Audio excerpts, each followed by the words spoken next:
I'm Matt Dopp. You know, here at Intern TV, we like to have a lot of fun. We like to kick around, joke around, and have fun. But you know what isn't fun? Getting rejected. But you know what? Getting rejected from an internship is a part of the process. It's a part of being young. It's a part of life. So today, just to mix it up a little bit for this special edition, we're going to talk about getting rejected for an internship instead of getting an internship.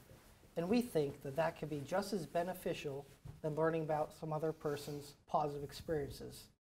Joining us today, as always, is Jeff Wilson and Andrew Golden, joined by a very special guest, the director of our sport management program, Dr. Julie Lanzillo. Thank you for being here. Thank you, guys. Thank you. Thank you. Hey, I'd like to say that was beautiful. It was. Thank you. It was touching. It's beautiful. It felt beautiful because you know what? It felt beautiful. You know, for the last couple of weeks, we've been bringing people on. We've been talking about their positive experiences. But, you know, as we know, I know, and we all know, you know, not every interview you go to you get. Not every, you know, position you apply for you get. And you know what? It's nothing to be ashamed of. So I know we've all been rejected, and that we think that this would be beneficial for us and for other people to talk about it a little bit. So I know Dr. J, you, Julius Irving, the real Dr. J. That's right. That's right. You're the real Dr. We get mistaken for each other a lot. Exactly. Yeah, I bet. So. You see the resemblance. Yeah, of course. Okay, good. So. Yeah. My windmill dunk's much better. Yeah, I bet. So I know you dealing with a bunch of sport management majors. You see rejection on a daily basis. How do you talk to students and teach them that it's okay to be rejected? Well, I tell them my own story. Mm-hmm. And so when I was a junior in college and I figured out that I wanted to work in sports, there was no program for me to be, and I was actually a psychology major, but I knew I had to go get experience, which of course we all know is, you know, what internships are about.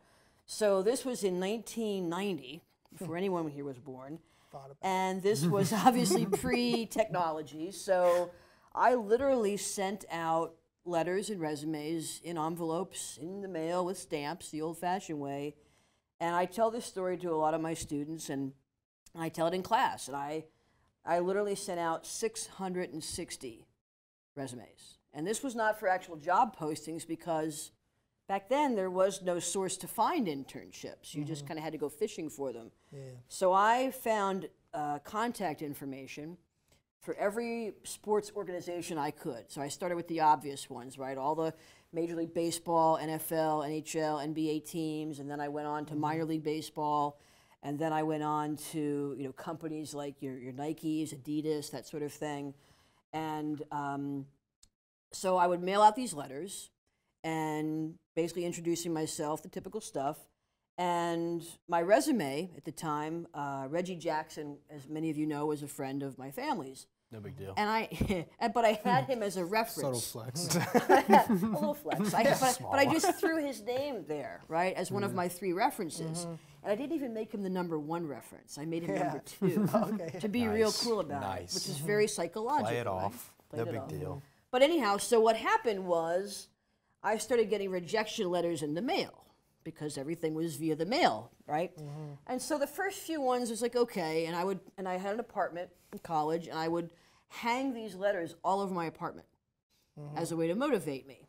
But at some point in time, when you're looking at 300 rejection letters, that's, you know, some days that doesn't really motivate you. That just depresses you.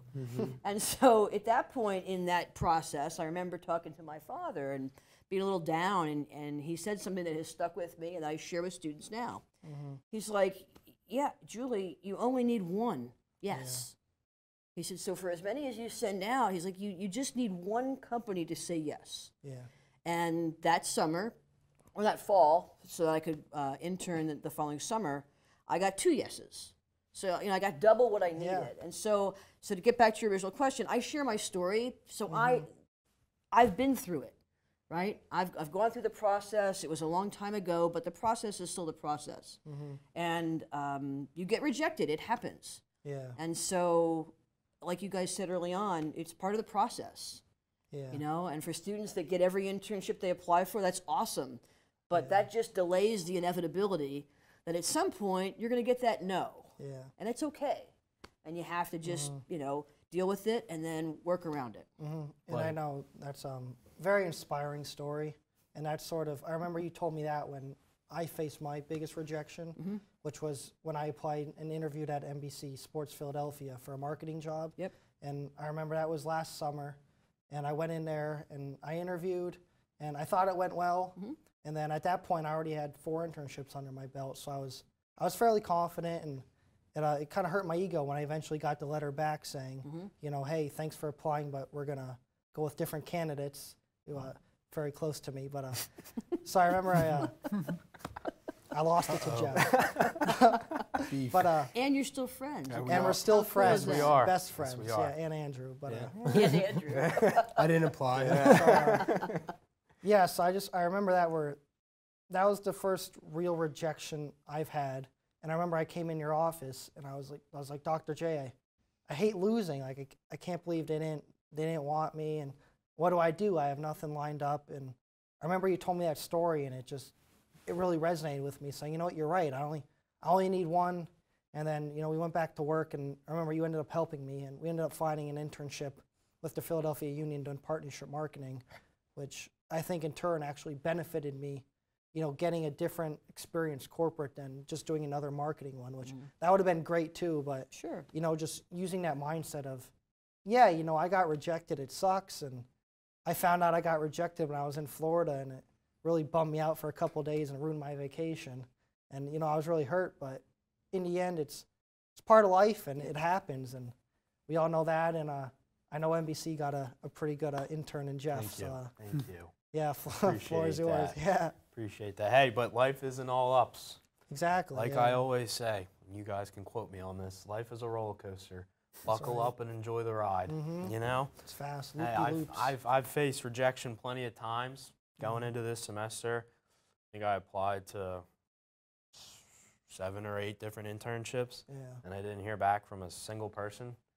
And you know, we're like 2 weeks away from the start of the semester, and I just kind of convinced myself, like, maybe I'll just not do an internship this semester. Maybe, you know, it's meant to be that I take a semester off.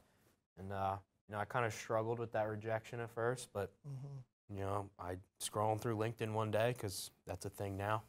No offense. It is a thing. No. I think I teach that. Hey, Yeah. you do. LinkedIn you do. life. LinkedIn for life.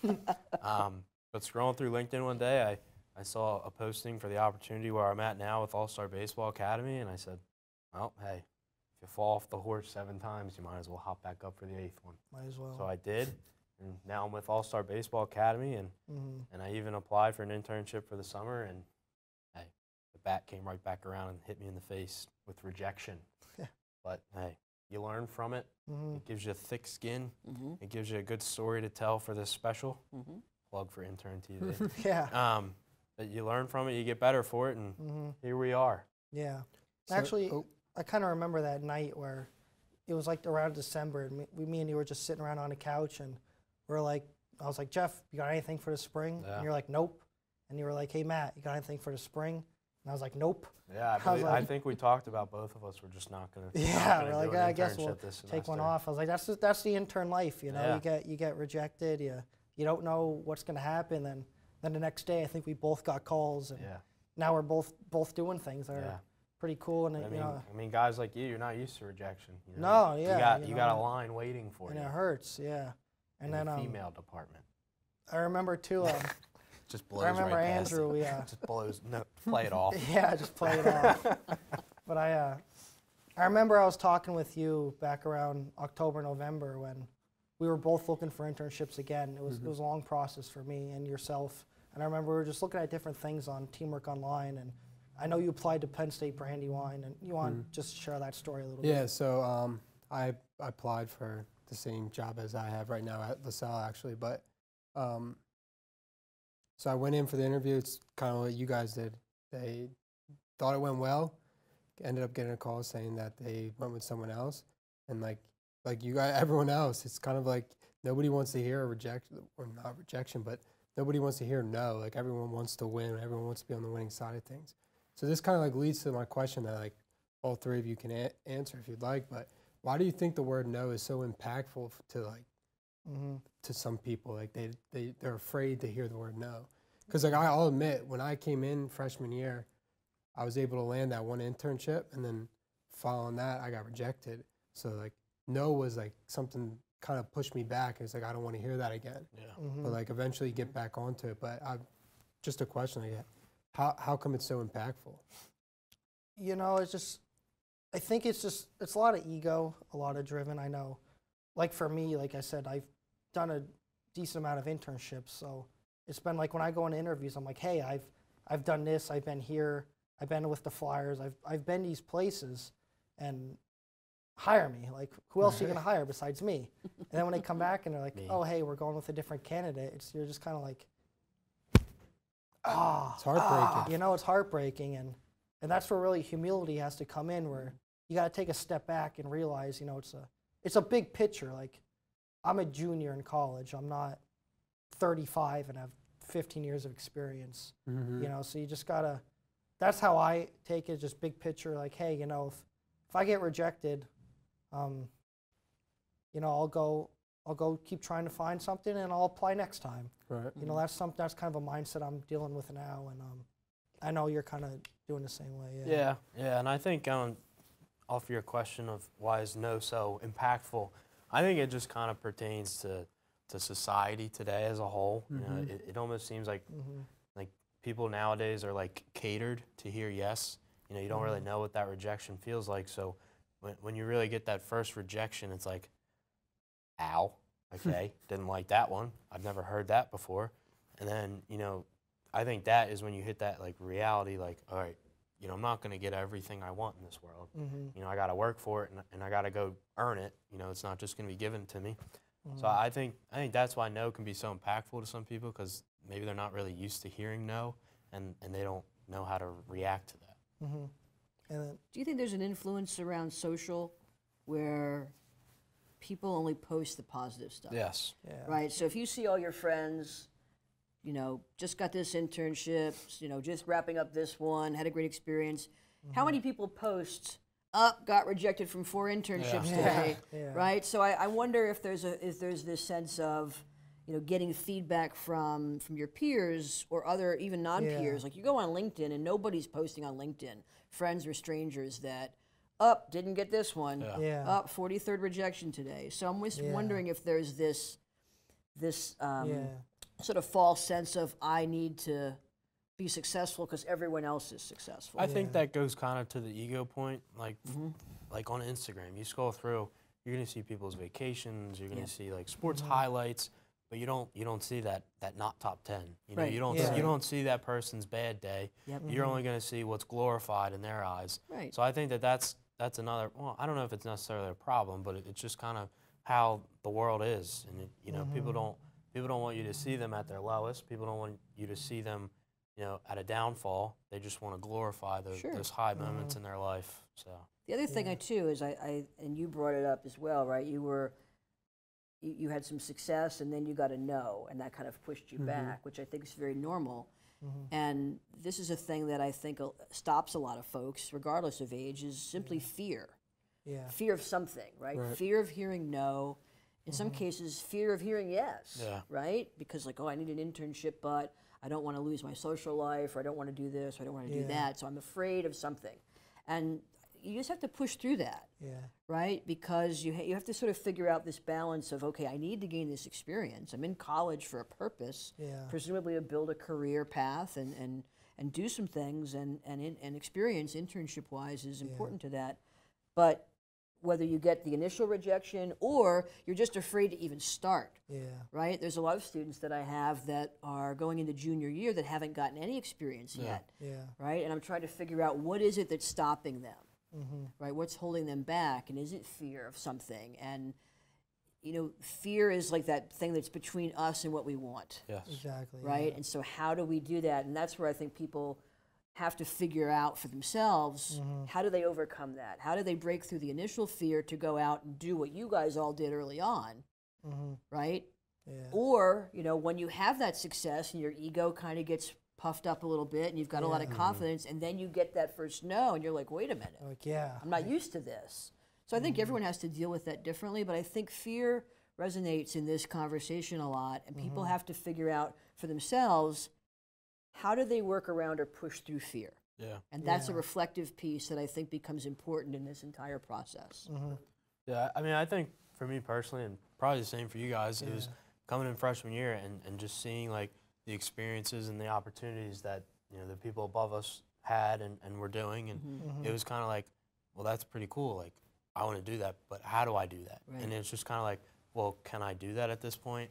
And then, you know, I think once you like, you know, I'm a big fisherman during the summer. I think once you cast your line out, you know, I think that's when fear starts breaking down and you start realizing like, okay, like I can maybe do this. And then finally you land that first fish and it's like, all right, like this is easy. Like, let's go. It's a pretty good analogy. Thank It you. is a good, Yeah, good you know. story. Thank you. Very And good if you story. cast that line out and no fish bite, you reel back in. And you throw Throw her it back again. out there. You got to throw her You back throw her out back there and out see there. what bites. That's you know? right.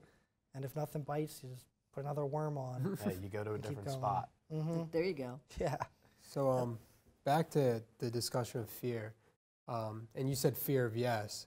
And I think that like for me, freshman year, when I've had part-time jobs throughout high school, so like I've been through the interview process, but I didn't realize like when I sat down in my first interview and I was talking, like this is my future. Like it's not like your part-time busing job. This is like what you want to do, and it kind of like struck up like that fear of like, I don't know what I'm doing yet because like it's my freshman year.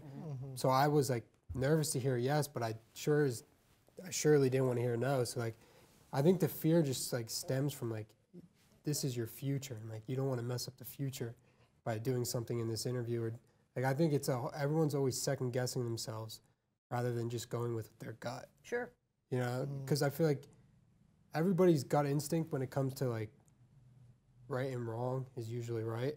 So if they would just stick with that instinct, they would be able to like, I don't know how to word this, but like the fear of no would disappear because you would be so used to just going with your gut. So like you would be able to say, it would be yes, yes, yes. And then you get hit with the no, it would just be like, all right, I'm going for my next yes, rather than sitting back and being like, oh, I don't know if I can do this anymore.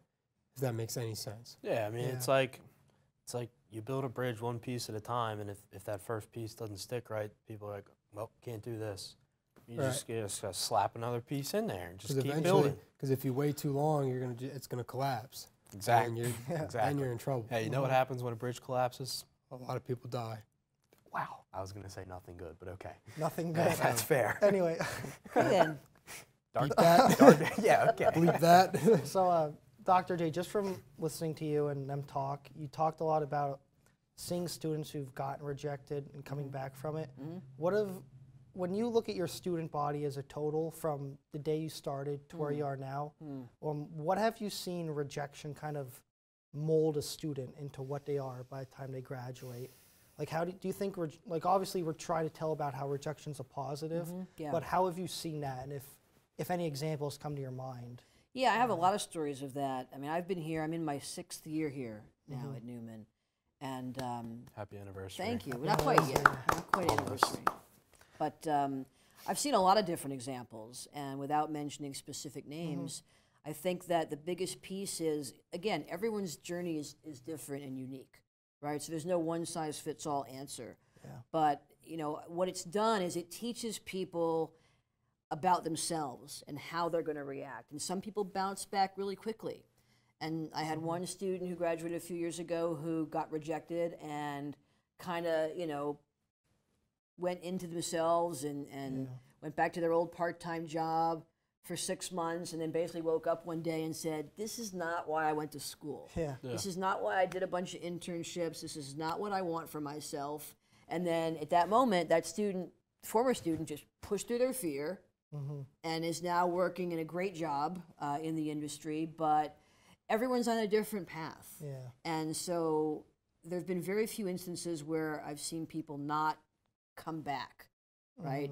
In some cases it's instant, and in some cases it might be a few months. And quite frankly, you know, sometimes the rejection helps them focus more what they want to do, and that's okay as well. You know, whatever positive they can take from the rejection experience and then grow from it, that's all that matters. Yeah, I just sort of like you said, where being rejected helps you focus more, and that's sort of what happened for me. Like when I told you about my story, where when I got rejected from there, I was like, you know, I'm not there yet, and I just have to keep pushing.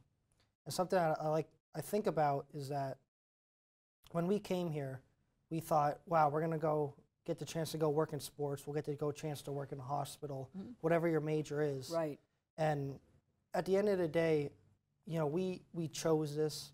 We didn't get forced into it, and that knowing that, you know, this is what you want to do allows you to get up in the morning and really want to get out there and apply and push yourself forward. Sure. So I think that we shouldn't just let one person say no, because honestly, when we're getting rejected from a position, we're not getting rejected. They're just, that company thinks someone else is better for the job than us.